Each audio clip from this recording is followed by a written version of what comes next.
पूजा और दीपू बहुत परेशान थी क्योंकि उसकी माँ अभी तक काम करती है, घर से नहीं लौटी। पूजा दीदी, माँ ताई जी के घर बहुत देर से गई हुई है। अभी तक तो उन्हें आ जाना चाहिए था। मुझे भूख लगी है। भूख तो मुझे भी लगी है। चल हम दोनों ताई जी के घर से माँ को बुलाने चलते हैं। कुछ समय पहले गायत्री के पति की दुर्घटना में देहांत हो गया। उसके कारण उसके बाद दुख आ गई और पैसे की कमी होने लगी। तो मजबूरी में गायत्री अपने जेठानी के पास पैसे मांगने गई तो वो देने से साफ मना कर दिया। देख गायत्री, उधार तो मैं तुझे दे नहीं सकती। हाँ, मेरी नौकरानी काम छोड़कर चली गई है। अगर तू चाहे तो मैं तुझे घर में साफ सफाई बर्तन के काम के लिए रख सकती हूँ। बदले में तू पैसे और एक वक्त की रोटी ले लिया करना। ठीक है भाभी, मैं कल से काम पर आ जाऊंगी। तभी से गायत्री सरोज के घर नौकरानी भर के काम करने लगती है। इधर दीपू और पूजा को बहुत जोर से भूख लगती है, इसके लिए अपने ताई के घर खुद अपनी माँ को बुलाने चले जाते हैं। तभी वहां जाकर के दोनों रोने लगते हैं। सरोज गायत्री को झाड़ू से मार रही थी। मेरा यकीन मानो भाभी, मैंने दूध का पतीला अच्छे से ढका था। मैंने ऊपर वजनदार बर्तन भी रख दिया था। मुझे मत मारो भाभी। एक तो नुकसान कर दिया, ऊपर से झूठ भी बोलती है। तूने पतीला ढका ही नहीं, इसीलिए बिल्ली दूध में मुंह मार गई। वरना ढका हुआ होता तो कभी भी बिल्ली मुंह ना मारती। सजा तो तुझे मिलेगी। अब इस महीने तुझे पैसे भी काट कर दूंगी और आज खाना भी नहीं मिलेगा। हाँ नहीं भाभी, ऐसा मत करो। मेरे बच्चे घर पर भूखे हैं। उन्होंने सुबह से कुछ नहीं खाया। आपके घर से जो खाना मिलता है वही मैं बच्चों को देती हूँ। माँ, माँ, अरे बच्चों, तुम और यहाँ। माँ, आप आई नहीं थी तो हम आपको देखने के लिए आ गए। पर ताई जी आपको मार क्यों रही है? ताई जी आप माँ को क्यों मार रहे हो? माँ को दर्द हो रहा है। दर्द हो रहा है तो मैं क्या करूं? दर्द तो मुझे भी हुआ है। अरे 2 किलो दूध खराब हो गया, इसके पैसे कौन देगा? पैसे की तो ऐसे ही वसूली करनी पड़ेगी ना। चल जाए यहाँ से अपने बच्चों को लेकर। आज खाने को कुछ नहीं मिलेगा। कल काम पर आना, अब कल ही मिलेगा। गायत्री रोते हुए अपने बच्चों को लेकर घर आ जाती है। उस रात तो पानी पीकर ही बिना खाए सो जाती। उधर सरोज अपने मक्कारी पे बहुत खुश हो रही थी। तू तो बड़ी चालाक है सरोज। खुद ही दूध का पतीला खुला छोड़ दिया और इल्जाम सरोज पर लगा दिया।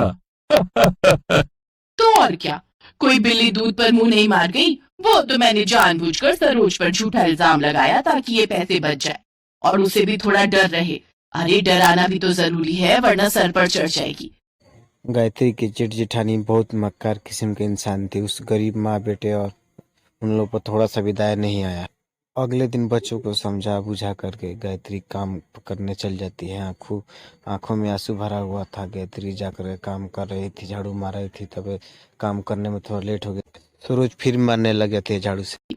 एक तो काम ही देर से किया, ऊपर से ये झाड़ू भी तोड़ दी। अब कौन देगा इस झाड़ू के पैसे? हाँ, मेरी झाड़ू नहीं तोड़ी भाभी, ये पहले से ही खराब हो रही थी। मैं आपको पहले भी कई बार बोल चुकी थी कि झाड़ू खराब हो रही है।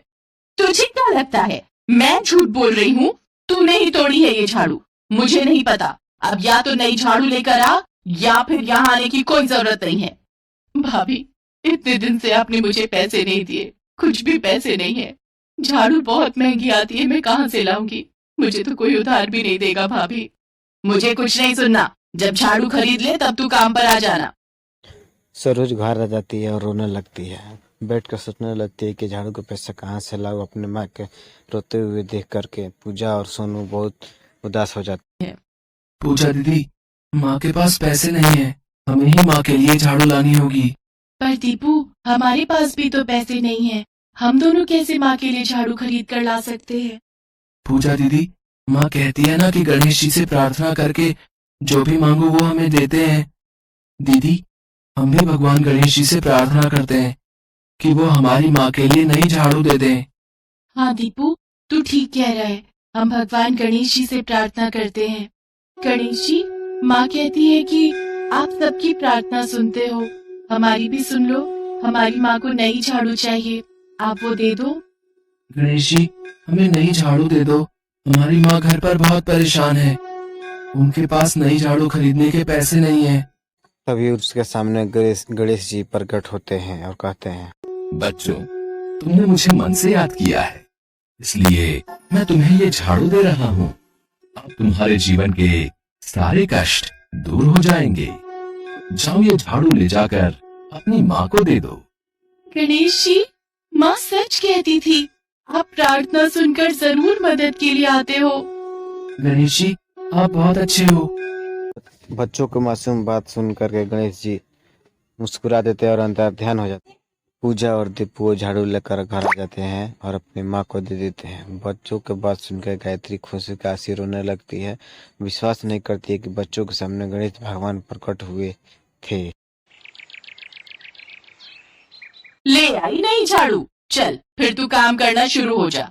कल से कोई काम नहीं हुआ। सबसे पहले स्टोर की झाड़ू लगा ले, बहुत दिनों से स्टोर की सफाई नहीं हुई। और बत्ती नहीं आ रही, संभाल कर काम करना। स्टोर रूम में बहुत महंगे सामान रखे हैं। भाभी, अंधेरे में काम कैसे करूंगी? बत्ती आने देते तब तक मैं बाहर का कर लेती हूँ। जितना कहा जा रहा है उतना सुन, जाकर पहले स्टोर की सफाई कर। स्टोर रूम में अंधेरा था। गायत्री ने गलती से फूलदानी में टकरा गई और फूलदानी गिर के टूट गया। सरोज का गुस्से का ठिकाना नहीं रहा।